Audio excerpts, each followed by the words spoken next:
Halo, perkenalkan nama saya Nabila Agustin dengan NIM 312310526. Di sini saya akan menjelaskan tentang fluida dalam kehidupan sehari-hari. Pertama-tama saya akan membahas apa sih fluida itu.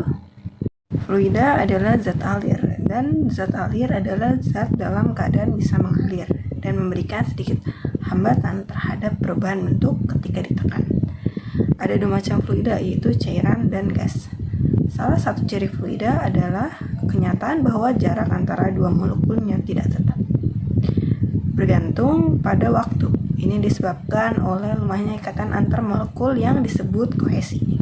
Selanjutnya kita akan membahas pengertian kohesi. Kohesi adalah gaya tarik antar partikel sejenis.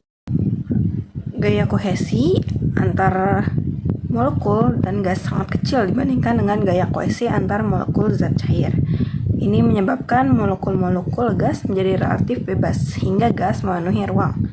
Sebaliknya, molekul-molekul zat cair terikat satu sama lainnya sehingga berbentuk suatu kesatuan yang jelas meskipun bentuknya sebagian ditentukan oleh wadahnya. Sifat kemampuannya untuk dimampatkan: gas bersifat mudah dimampatkan, sedangkan zat cair sulit.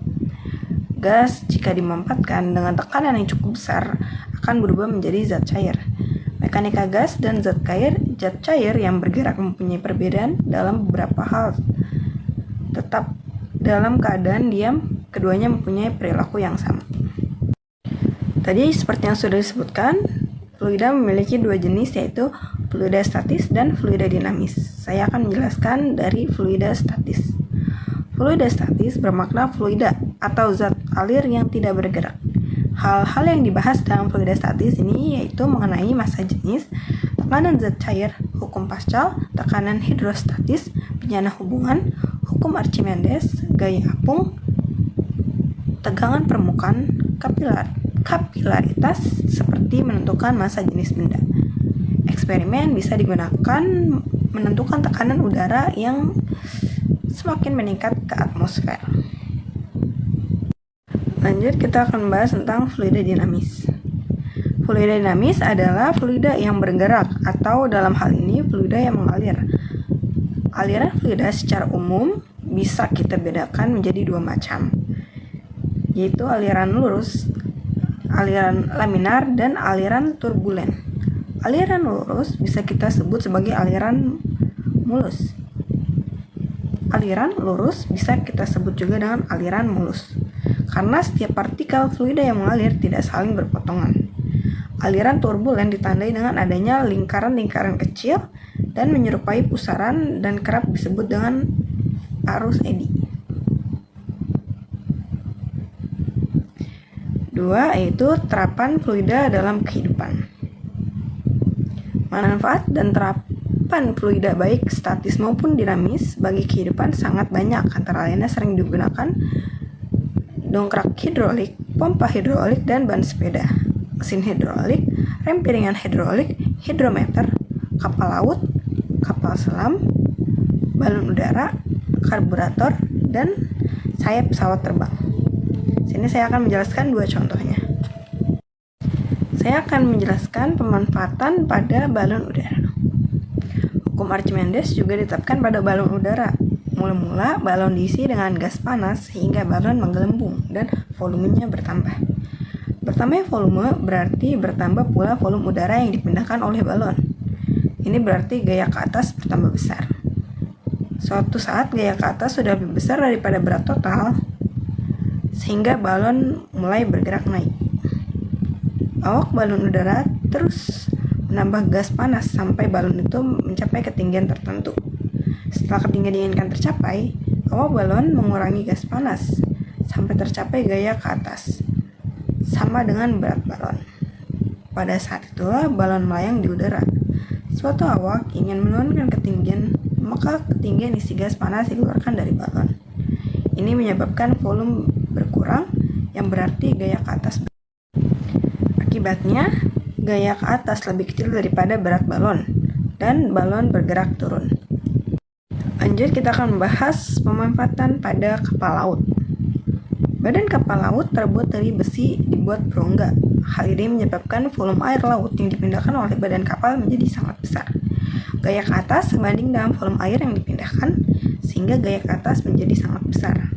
Gaya ke atas ini mampu mengatasi berat total kapal, sehingga kapal laut mengapung di permukaan laut. Selanjutnya kita akan membahas fenomena alam yang berkaitan dengan fluida. Selain manfaat dan penerapan dari fluida, ternyata ada juga peristiwa atau fenomena di alam yang berkaitan erat dengan fluida, antara lain fenomena angin dan fenomena terjadinya tsunami. Berikut ini saya akan menjelaskan penjelasannya. Mulai dari fenomena angin, apabila udara dipanaskan, ia memuai. Udara yang telah memuai naik karena menjadi lebih ringan. Setelah ini terjadi tekanan udara turun, dan karena udara turun, udara tertekan rendah di bawahnya mengalir ke udara dingin di sekitarnya, yang menyusut menjadi lebih berat dan turun ke tanah. Di atas tanah, udara menjadi panas lagi dan naik kembali. Konveksi adalah aliran udara yang naik dan turun. Angin bergerak lebih cepat di daerah yang dekat dengan khatulistiwa daripada di daerah lain. Angin bertiup lebih kencang di tempat yang lebih tinggi. Pada siang hari, angin bergerak lebih cepat daripada di malam hari. Karena perbedaan tekanan udara antara permukaan laut dan daerah di sekitar, angin darat dan angin laut terjadi sebagai hasil dari sinar matahari yang masuk ke daerah tersebut. Sini kita akan lanjut membahas tentang peristiwa tsunami. Tsunami terjadi karena perpindahan besar air akibat letusan gunung api, gempa bumi, longsor, atau meteor jatuh. 90% tsunami disebabkan gempa bawah laut. Letusan Gunung Krakatau juga memicu tsunami dalam sejarah. Gerakan vertikal kerak bumi, terutama di daerah subduksi, menyebabkan dasar laut naik atau tiba-tiba turun, menciptakan gelombang besar di pantai. Pergeseran lempeng bumi akibat pertemuan lempeng Australia dan Eurasia menyebabkan getaran seismik yang merusak saat mencapai permukaan. Tanah longsor bawah laut, runtuhan gunung api, dan meteor juga dapat memicu tsunami besar. Setelah materi yang sudah saya jelaskan tadi, saya akan memberikan satu soal. Itu koesi adalah gaya yang A. Menghubungkan molekul-molekul berbeda. B. Menghubungkan molekul-molekul sejenis. C. Menghubungkan molekul dengan ion. D. Menghubungkan atom dalam molekul. Bisa kalian jawab ya. Segitu saja dan sekian dari saya. Wassalamualaikum warahmatullahi wabarakatuh.